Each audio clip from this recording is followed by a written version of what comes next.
What if someone could just conjure a country out of thin air and then convince thousands, people like you and me, to invest everything, their life savings, even move there?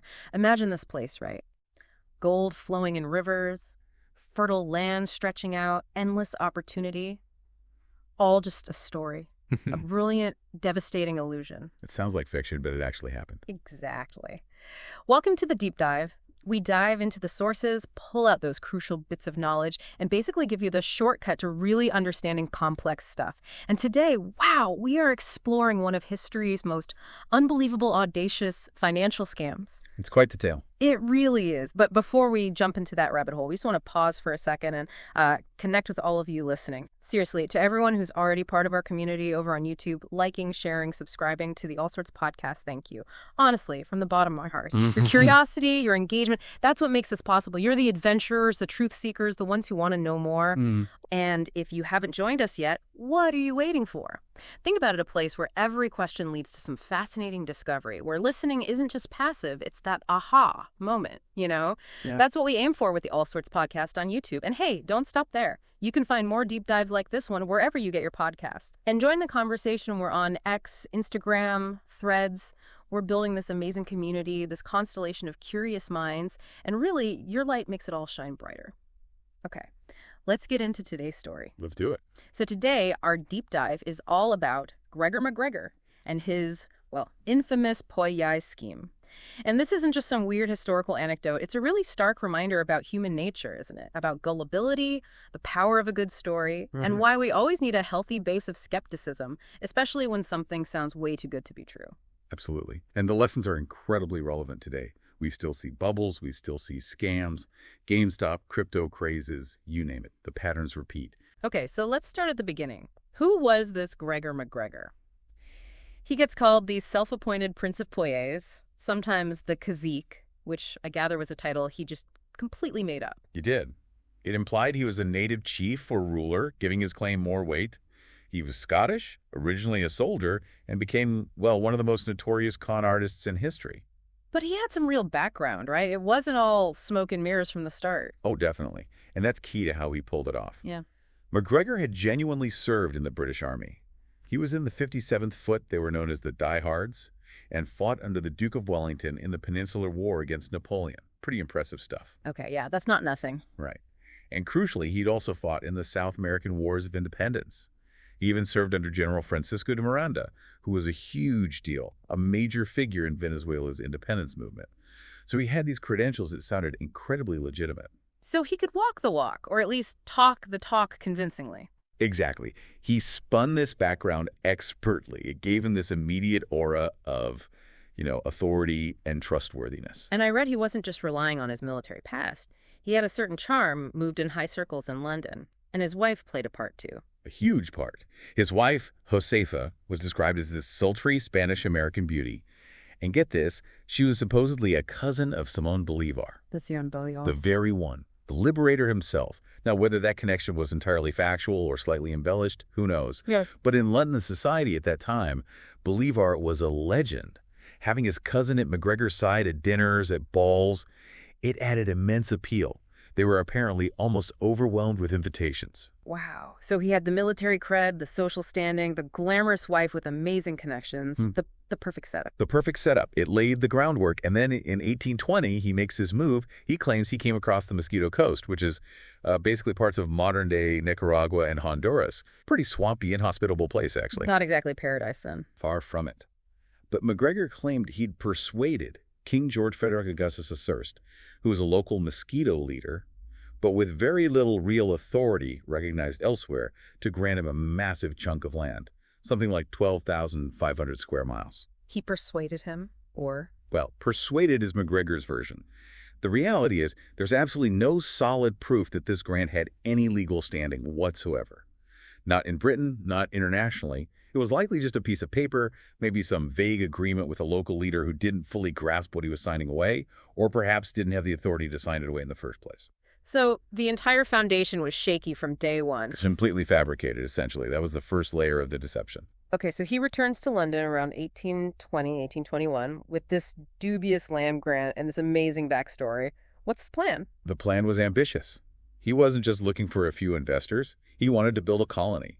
He started promoting Poyais as this utopian paradise, promising settlers unparalleled wealth and opportunities. How did he even begin to sell that for a place no one had heard of? Through a masterful and frankly unprecedented marketing campaign. This wasn't just whispers in drawing rooms. He published a guidebook, 350 pages long, called Sketch of the Mosquito Shore, including the territory of Poyais. Let me guess. Written by him. No, supposedly by a neutral observer, a Captain Thomas Strangeways, which of course was likely MacGregor himself or someone paid by him. It lent it huge credibility. Clever. Devious, but clever. Very. He hired publicists, took out ads in newspapers, printed leaflets, gave interviews. He even commissioned ballad songs about the wonders of Poyais that were sung on the streets in London, Edinburgh, Glasgow. You're kidding? Songs? I'm not kidding. Imagine hearing catchy tunes about this amazing new land in the pub or on the street corner. He was creating a whole mythology, embedding Poyais into public consciousness. He even had official-looking Poyais dollars printed up for people to convert their pounds sterling into. He really went all out, creating this illusion of a real place. Completely. The guidebook painted this picture of, rolling hills, incredibly fertile soil, rivers literally glittering with gold, dense forests full of valuable timber. He talked about enlightened laws, a functioning government, which he, of course, headed as the cazique, and friendly, civilized natives just waiting to welcome European settlers. It sounds like the absolute dream, especially for people maybe struggling back in Britain. Precisely. It tapped into that desire for a fresh start, for easy wealth, for adventure. It was perfectly tailored. So he's built the dream. How does he turn that into, cash? That's where the financial hoax kicks in. He started selling Poyasian government bonds and land certificates, and people bought them. He raised an incredible £200,000 in just 1 year. That's millions in today's money. £200,000, based purely on the story in the guidebook. And the bonds, the maps, the supposed government structure. He appointed a legate of Poyais in London, basically an ambassador. It all looked so legitimate. And the victims weren't just, naive fools. We're talking respected professionals. Army officers, doctors, lawyers, teachers, even a banker from a reputable Scottish bank. How did they get taken in? Weren't there red flags? Hindsight is 20/20, right? Yeah. The documents looked real. The maps seemed authentic. And you have to remember the context.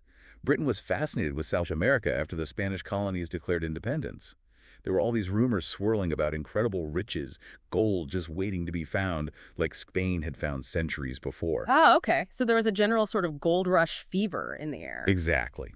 Plus, it was a time of economic boom, bull markets. When markets are hot like that, investors tend to become, shall we say, overly optimistic, gullible even. MacGregor just timed it perfectly and exploited that atmosphere brilliantly. Okay, so he's got the money, he's got the colonists lined up. What happens when they actually try to go to Poyais? Well, that's when the dream unravels into a nightmare. The first ship, the Honduras packet, set sail in the autumn of 1822 with about 70 settlers.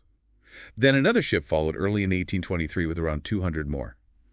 You can only imagine the hope, the excitement on board. Yes, setting off for paradise. And what they found was devastating.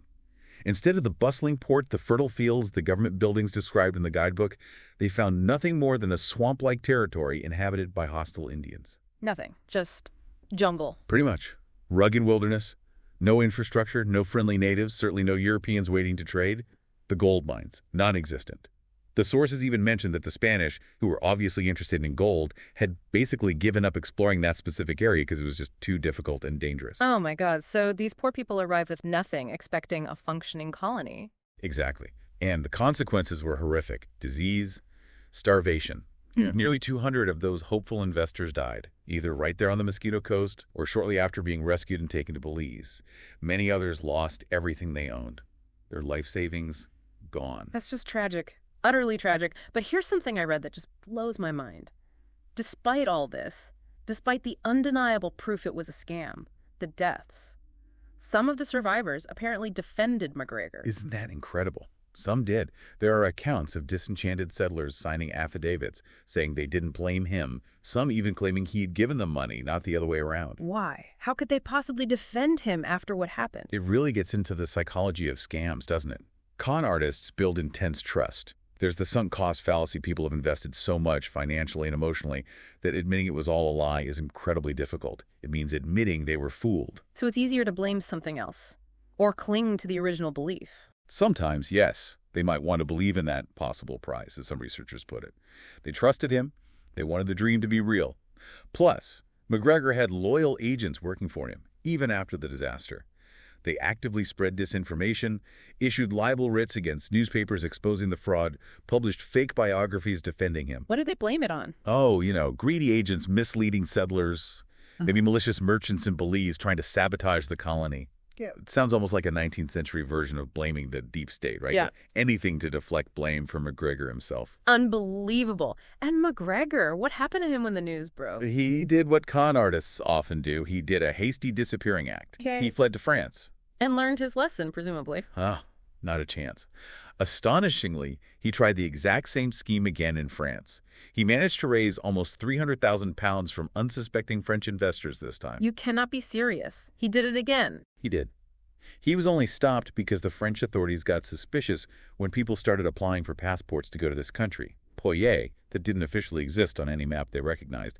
They seized his ship before it could sail. Did they prosecute him? He was briefly detained, yes. Tried for fraud in a French court in 1826, but somehow he seems to have wriggled out of any serious punishment. And even after that, he kept selling Poyais land certificates, styling himself as president of Poyais, right up until 1837. The sheer audacity is just staggering. No remorse whatsoever. None at all. A total lack of remorse and an unshakable, perhaps narcissistic belief in his own grand illusion. Listening to this, it feels almost too wild to be true, but also strangely familiar. You mentioned earlier this wasn't happening in a vacuum. How does Poyais fit into the bigger picture of financial history? It fits perfectly, unfortunately. Poyais happened right in the middle of what historians often call the first emerging markets crisis, centered in London in the 1820s. Emerging markets, like South America back then. Exactly. After the Spanish colonies gained independence, there was this huge speculative boom in London for South American government bonds and, crucially, mining stocks. Company prospectuses were incredibly optimistic, promising easy-to-extract gold and silver, just like MacGregor promised for Poyais. So lots of hype, not much substance. A classic bubble. And it wasn't the first time, of course. Think back to the South Sea bubble in London in 1720, or the Mississippi bubble in France around the same time. Huge speculation based on exaggerated or even false claims about colonial ventures. Right, I've heard of those. There was even a Dutch bubble in 1720 they called windhandel, literally wind trade, because most of the companies being floated had totally unrealistic business plans and just vanished. Literally only one company founded in that Dutch bubble still exists today. Wind trade. That says it all, doesn't it? It really does. And during that 1820s crisis, you saw stocks doing crazy things. Anglo-Mexican mining stock went from 33 to 158 in a month. Real del Monte went from 550 to 1350, and they crashed, plummeted by 80% or more. So Poyais was just the most extreme, most fictional example of a wider trend. Precisely. It highlights the same underlying human behaviors that drive all bubbles and crashes. Overconfidence, over-optimism, herd mentality, sometimes insider dealing, and too much leverage. These patterns just repeat. Which brings us back to that question. Why do people keep falling for it, even today with all the information we have? Because the tactics still work. The story underscores that human nature and market dynamics often remain constant. People genuinely want to believe. They want to trust the charismatic figure, the impressive credentials, the promise of easy riches. That glimmer of hope, as you said. Exactly. And maybe a bit of greed makes sense, let's be honest. Con artists are masters at orchestrating stages to gain trust, making everything look legitimate, appealing to authority or social norms. Like MacGregor using his military background and supposed real connections. It bypasses critical thinking sometimes. It's interesting to compare it to something like the Darien scheme, too, which you mentioned briefly. That was also Scottish, also disastrous. Yes, but crucially different. The Darien scheme in the 1690s was a real, albeit horrifically planned and executed, attempt by Scotland to establish a colony in Panama. It failed miserably, cost huge unit amounts of money, maybe half the national capital, and many lives. But it was a real venture based on a real place. Poyais was pure invention, a fraud from start to finish. So the lesson from Poyais isn't just about failed ventures, it's about complete fabrication sold as reality. Absolutely. It's the ultimate reminder that not everything that glitters is gold. Projects promising quick, easy riches almost always hide massive risks, or in this case, are entirely hollow. So it really boils down to needing that active skepticism we talked about. Not cynicism, but critical thinking. Precisely. Thorough analysis, questioning assumptions, verifying claims independently. Skepticism is just a vital tool for protecting yourself, whether it's your money or just your belief system, and for making genuinely informed decisions. Don't just trust the shiny brochure or the smooth talker. Dig deeper. So, the tale of Gregor MacGregor, his phantom kingdom. It really does echo through time, doesn't it? A powerful story about that lure of easy money and why we always need to be cautious. It shows that even though times change, technology changes, that the basics, critical thinking, research, they're still our best defense against delusion. Looking at this historical fraud gives us a really useful lens for today's world, for the promises and, frankly, the perils we see in markets now. It really does. So maybe the final thought for everyone listening is this. As you go about your day, navigating all the information, all the opportunities thrown at you, just consider, what promises are you hearing right now that might just be a modern version of those Poyais ballads? Something designed to lure you into a dream that isn't quite real. Because figuring out what's genuine and what's just glittering illusion, well, end of the day, that responsibility always rests with us. Well said. And hopefully this deep dive has given everyone some food for thought, maybe sparked some curiosity. If you found this story about Poyais fascinating, just imagine all the other stories and deep dives waiting for you. Absolutely. Don't let that curiosity fade. Come and join our amazing community over on the All Sorts podcast channel on YouTube. Seriously, hit like on this deep dive if you enjoyed it. Share it with someone you think would find it interesting. And please subscribe to the All Sorts podcast. Every single subscription, every share, it helps us build this community, reach more people, and just weave a richer tapestry of understanding for everyone. And for those daily sparks, behind-the-scenes bits, more discussion, find us on X, Instagram, and Threads. Thank you, truly, for diving deep with us again today. Yeah. Thanks, everyone. We'll be back soon with another story to unpack.